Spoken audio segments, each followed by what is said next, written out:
What is up, YouTube? Calvin from I-95 Muscle coming at you today with a 1984 Corvette. It's come to my attention that people have been sleeping on it. This car is actually quite impressive if you get the chance to actually drive it and see how it handles and feels. It's surprisingly fast for an 84. I don't think that I'm aware of any other 84 from, any other model from 84 that would be as quick as this guy is. So you can hear the fans running pretty hardcore right now. I've had it running for a few, doesn't overheat or anything. Let's go ahead and put this hood down. Just trying to point out a couple of the flaws so that way you guys would be aware. But under the hood, not a whole lot. It is a Crossfire fuel injection, so that's pretty cool. And you got your little distributor up there, blower motor. So I do like the way that these are open wheel cars when you open the hood. Pretty cool design. I think the AC works in this guy.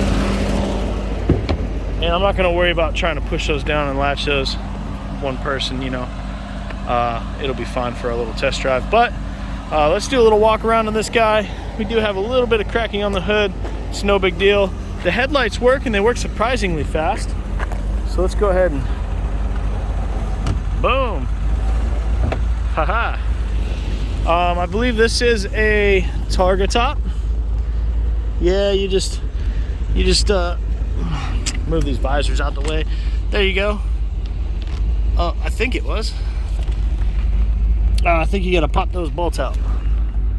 Yeah, that's how it is. You pop those bolts out, and then there's a couple bolts up front. Targa top comes out. And other than this door being pretty cruddy looking, it really doesn't need a whole lot of attention cosmetic wise. Maybe a couple little spots here and there, but nothing too crazy.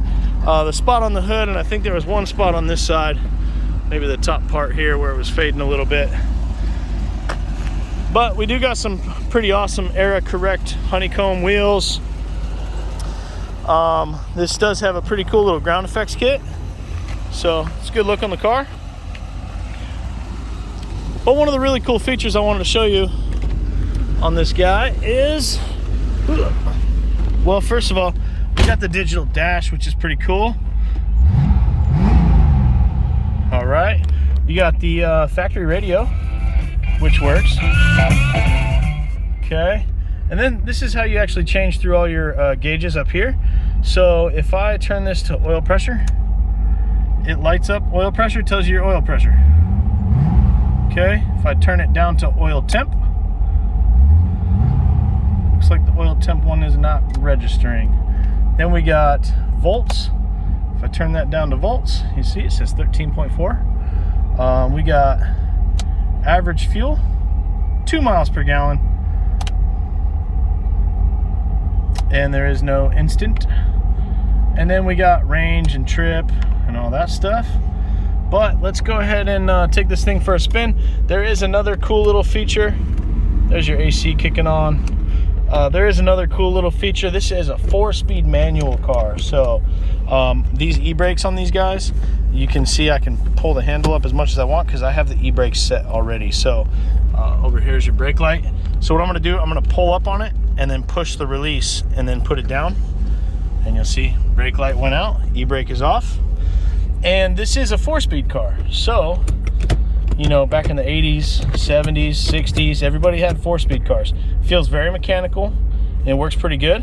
But down here you have a little overdrive button. So in any gear that you're driving in, I think it's supposed to be second, third, or fourth, you can put it in overdrive. So all you do is hit that button and then overdrive is engaged. So pretty cool. Let's go ahead and take it for a little spin. I'm going to just cruise in first gear right now. See, we're doing about 15 miles an hour. Let me hit the overdrive button.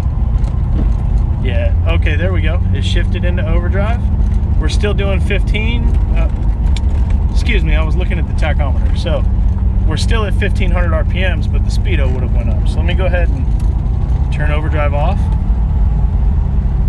Drop back down to 1500 RPMs where we were. So you can see that overdrive works in any gear. So all you do is pop on overdrive, it shifts into overdrive, and then you would grab the next gear. So you wouldn't have to do that in every gear. Once you turn it on, overdrive is on.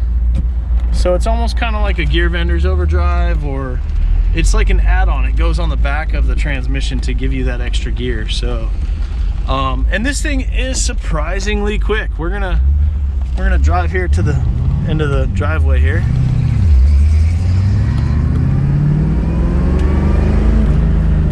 Has a good little sound to it, good brakes. It's very drivable. So there's not a lot of cars from the 80s that like you can just hop in and drive almost like it's a newer car. That, and you know, we're hitting all these little bumps and these little crevices and going up ramps and stuff, and you don't hear any suspension noises. So do a little brake check. Ooh, good brakes. Corvette's got good brakes. And this does tell you when your overdrive is engaged, so that's good. Got some power windows. Yay. But I'm gonna go ahead and shut it off. This does have a reverse lockout as well. So you have to put it in reverse to be able to turn the key all the way off. Something to remember.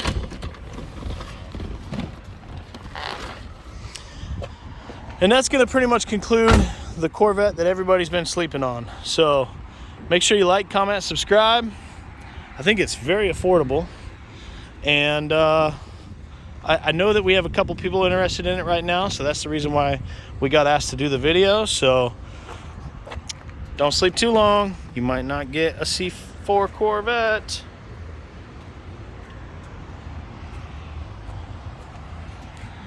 That's enough rambling. Thanks for watching. Till next time.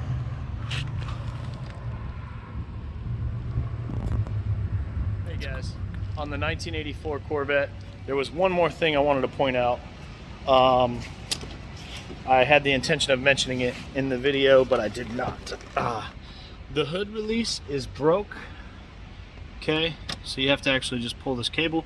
But on these cars, there's actually two cables. So the hood release went to both cables, and one cable goes to one side, one cable goes to the other, and that is how you open the hood.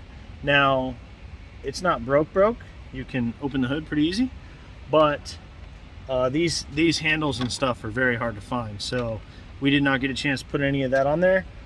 Just something to note. Didn't want to surprise anybody, but not the end of the world. If you're into old cars, then you know stuff like that happens. So don't sleep on the Corvette. It's awesome. Thanks for watching.